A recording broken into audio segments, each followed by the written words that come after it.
सदा सत्स्वरूपं चिदानन्दकन्दं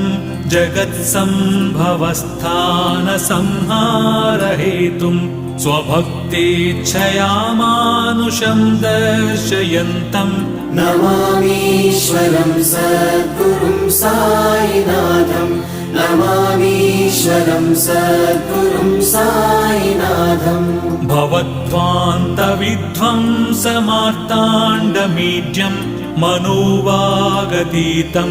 मुनिर्ध्यानगम्यं जगद्व्यापकं निर्मलं निर्गुणं त्वां नमामीश्वरं सद्गुरुं साईनाथं नमामीश्वरं सद्गुरुं साईनाथम् भवाम्बोधिमग्नार्दितानां जनानां स्वपादाश्रितानां